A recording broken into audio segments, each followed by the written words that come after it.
Good morning, everybody. Welcome back to Healthy Space YouTube channel once again. ഇന്ന് നമ്മൾ discuss ചെയ്യുന്നത് ഈ സാധാരണഗതിയിൽ നമ്മുടെ നാടുകളിലൊക്കെ ഒരാൾക്കൊരു പ്രയാസം ഉണ്ടാകുമ്പോൾ ഇപ്പോൾ അയൽവക്കത്തൊക്കെ താമസിക്കുന്ന ആളുകൾ തീർച്ചയായിട്ടും അദ്ദേഹത്തിനെ സഹായിക്കണം. അപ്പോൾ ഒരു അത്യാവശ്യ ഘട്ടം വരുമ്പോൾ നാം എന്താ ചെയ്യുക? സാധാരണഗതിയിൽ നമ്മുടെ അടുത്ത് പൈസ ഉണ്ടെങ്കിൽ അടുത്ത വീട്ടുകാർക്കോ അല്ലെങ്കിൽ നമ്മുടെ സുഹൃത്തുക്കൾക്കോ നമ്മുടെ ബന്ധുക്കൾക്കൊക്കെ കടം കൊടുക്കുന്ന ഒരു രീതി നമ്മുടെ നാട്ടിലുണ്ട്.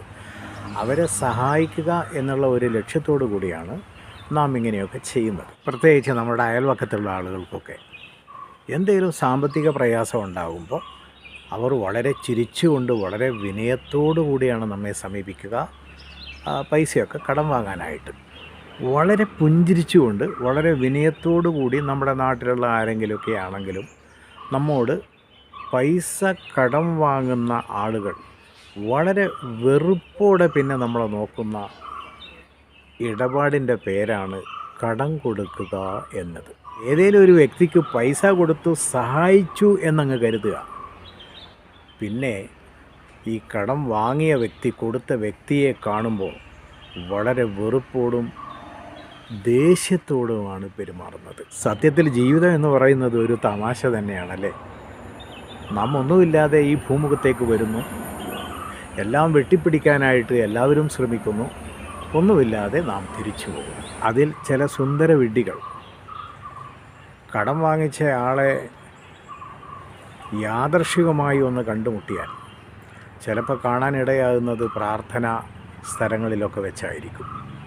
ഈ പ്രാർത്ഥനാലയങ്ങൾ പോലും കടം കൊടുത്ത ആളെക്കുറിച്ച് അസൂയ പറയാനും അദ്ദേഹത്തിൻ്റെ കുറ്റങ്ങൾ പറയാനുമായിട്ട് ഈ കടം വാങ്ങിച്ചയാൾ ഉപയോഗിക്കുന്നു എന്ന് നമുക്കറിയാനായിട്ട് സാധിക്കുമ്പോൾ കടം ജീവിതത്തിൽ ആർക്കും കൊടുക്കരുത് എന്ന് ചിലപ്പോൾ നാം ചിന്തിച്ചു പോകാറുണ്ട്. ഓരോരുത്തരും പാലിക്കേണ്ട രണ്ട് പ്രധാന നിയമങ്ങളാണ്.